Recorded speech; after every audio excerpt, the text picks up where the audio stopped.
శ్రీమాత్రే నమః. అందరికీ నమస్కారం అండి. మా హార్ట్ఫుల్నెస్ గురించి చెప్తూ ఉన్నాను కదా. మా హార్ట్ఫుల్నెస్లో ఉండే అభ్యాసులందరూ కూడా హార్ట్ఫుల్గానే ఉంటారండి. స్వార్థపూరితంగా ఎవ్వరు కూడా సంచారం చేయరు. నిజంగా అటువంటి వాళ్ళే మా దాంట్లోకి వస్తారు. అది మాస్టర్ గారు అనుమతిస్తేనే వస్తారు.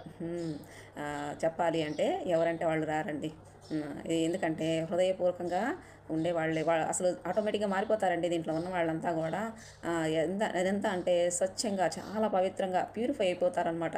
ఎలా కొంచెం మాలిన్యాలు ఎన్ని ఉన్నా కూడా మాకు ఈ నిర్మలీకరణ ద్వారా ఏం ఉన్నా కూడా తొలగిపోతాయండి. నిర్మలీకరణ అంత బాగా ఉంటుంది.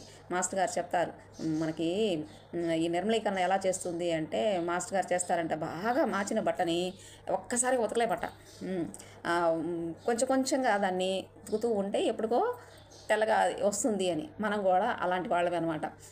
మాస్టర్ గారు ఆ నిర్మలీకరణ ద్వారా శుద్ధి చేస్తూ చేస్తూ చేస్తూ కొన్ని రోజులకి మనం ఎప్పుడైతే ప్యూరిఫై అయిపోతామో అప్పుడు మనకి ఈ ప్రాణాహుతి ద్వారా మనకి తుర్యాస్థితి ఏంటి, సమాధి స్థితి ఏంటి, మనకి బాగా డెప్త్లోకి వెళ్ళడానికి అవకాశం ఏర్పడుతుంది. భగవంతుని దగ్గరికి చక్కగా ప్రయాణం కొనసాగిపోయిద్ది అనమాట. అది ఎట్లా అంటే మనకి ఆయన ఎప్పుడు ఏమి ఇవ్వాలనో మాస్టర్ గారికే తెలుసు. మనము అందరిలాగా ఇప్పుడు ఏంటంటే కొంతమంది ధ్యానం చేస్తూ మాకు అవి కలిగినాయి, ఈ కలిగినాయి, మేము దేవుని చూసాము, అలా చూసాము అని చెప్తూ ఉంటారు. అవన్నీ కూడా దేవతలను చూశారు అంటే అవన్నీ స్థూలత్వానికి సంబంధించినవి అని అంటారు. మన మనసులో ఏదైతే ఉందో స్థౌల్యతను బట్టే ఆ రూపం అనేది మనకి దేవతా రూపము, సూక్ష్మ రూపము అన్నమాట. దేవతాకృతి ఏర్పడి కనిపించడం జరుగుతుంది, దర్శనమిస్తారు దేవతలు అని చెప్పేసి చెప్తారు మాస్టర్ గారు. ఇది గ్రహించుకోవాలండి ప్రతి ఒక్కరు కూడా.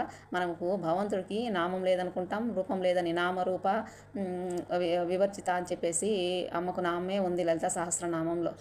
రూపం లేదు, నామం లేదు, ఇవి నామరూప అని చెప్పేసి అంటే నిర్గుణాకారమే అనమాట. మనం ఈ విశ్వమంతా చూసినా వాళ్ళే అనమాట ఉంటున్నారు.